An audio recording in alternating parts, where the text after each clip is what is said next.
Labour നിയമങ്ങളുടെ ചരിത്രത്തിൽ അടുത്ത ഒരു പ്രധാനപ്പെട്ട സുപ്രീം കോടതി വിധി പ്രായോഗികമായിട്ട് നമുക്ക് ആപ്ലിക്കേഷനുള്ള ഒരു വിധി കൂടിയാണത്. അതായത് നമ്മൾ ഈ മിനിമം വേജ് നോട്ടിഫിക്കേഷൻസ് നോക്കുകയാണെങ്കിൽ അതിൽ പൊതുവായിട്ട് ബേസിക് സാലറിയും വേരിയബിൾ ഡിയർനെസ് അലവൻസും ആണുള്ളത്. ഏതാനും ചില ഇതിൽ മാത്രം ചില മറ്റുള്ള അലവൻസുകളുണ്ട്. അപ്പോൾ ഇതിലെ ഒരു പ്രധാനപ്പെട്ട ചോദ്യം, ഈ മിനിമം വേജ് ഡിക്ലെയർ ചെയ്തിരിക്കുന്ന അതേ രൂപത്തിൽ തന്നെ നമ്മൾ പേയ്മെന്റ് നടത്തണോ? അപ്പോൾ അതിൽ പറഞ്ഞിരിക്കുന്ന ബേസിക് വേജസ് തന്നെ കൊടുക്കണോ? അല്ലെങ്കിൽ അതിൽ പറഞ്ഞിരിക്കുന്ന വേരിയബിൾ ഡി തന്നെ കൊടുക്കണോ? അല്ലെങ്കിൽ ഇത് രണ്ടും കൂടി ചേരുന്ന തുക കൊടുത്താൽ നമ്മൾ നിയമം നമ്മൾ ഫുൾഫിൽ ചെയ്യുന്നുണ്ടോ, നമ്മൾക്കെതിരെ നടപടി എടുക്കാൻ പറ്റുമോ? ഇതാണ് ഒരു പ്രധാനപ്പെട്ട ചോദ്യം. അപ്പൊ ഇക്കാര്യത്തിൽ 1999 air freight limited versus state of Karnataka എന്ന കേസിൽ സുപ്രീം കോടതി അന്തിമമായി ഒരു തീരുമാനം ഇക്കാര്യത്തിൽ പറഞ്ഞിട്ടുണ്ട്. അതിന് നിദാനമായ സംഭവം എന്ന് പറഞ്ഞു കഴിഞ്ഞാൽ, ലേബർ ഇൻസ്പെക്ടർ പരിശോധനയ്ക്ക് വരുമ്പോൾ ഇതിലെ വേരിയബിൾ ഡി എ കൊടുക്കുന്നില്ല. പക്ഷേ ഈ എംപ്ലോയർ മിനിമം വേജിനേക്കാൾ കൂടുതൽ പൈസ കൊടുക്കുന്നുണ്ട്. പക്ഷെ വേരിയബിൾ ഡി എ എന്ന് പറയുന്ന കമ്പോണന്റ് ഇല്ല. ഈ വേരിയബിൾ ഡി എന്ന് പറയുന്ന കമ്പോണന്റ് മിനിമം വേജസിലുണ്ട്. അപ്പൊ അദ്ദേഹം പറഞ്ഞു, എന്താ വേരിയബിൾ ഡി എ കൊടുക്കാത്തത്?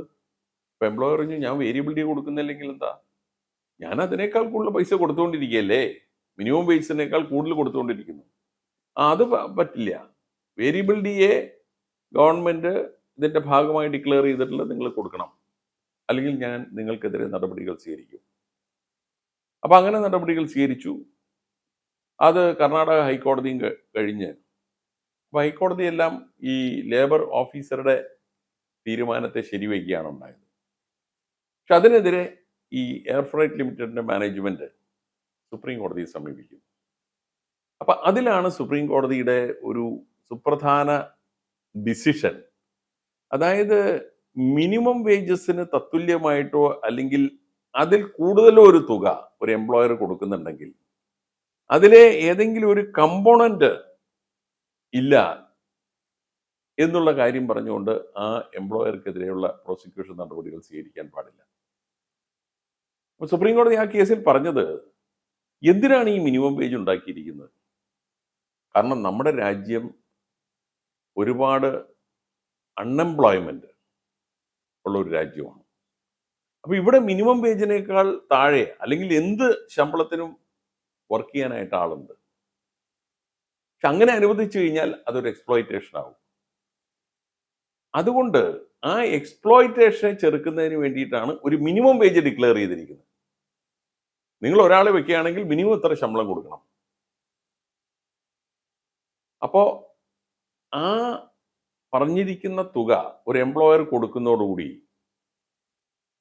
The intention of the legislation, ആ നിയമം ഉണ്ടാക്കിയതിന്റെ ഉദ്ദേശം അവിടെ പൂർത്തീകരിക്കപ്പെട്ടു കഴിഞ്ഞു. അങ്ങനെ ഒരു സാഹചര്യത്തിൽ അതിൽ ഏതെങ്കിലും ഒരു component exactly minimum wage declare ചെയ്തിരിക്കുന്ന പോലെ അല്ല എന്ന് പറഞ്ഞുകൊണ്ട് ഒരു എംപ്ലോയറെ പ്രോസിക്യൂട്ട് ചെയ്യാൻ പാടില്ല, എംപ്ലോയർക്കെതിരെ നടപടിയെടുക്കാൻ പാടില്ല. സുപ്രീം കോടതി വിധികളിൽ വളരെ പ്രധാനപ്പെട്ട ഒരു വിധിയാണ്. ഇന്നും അത് പിന്നീട് ചലഞ്ച് ചെയ്യപ്പെട്ടിട്ടില്ല. ഇന്നും ആ വിധി നിലനിൽക്കുന്നു. Great Leap, encouraging employment values.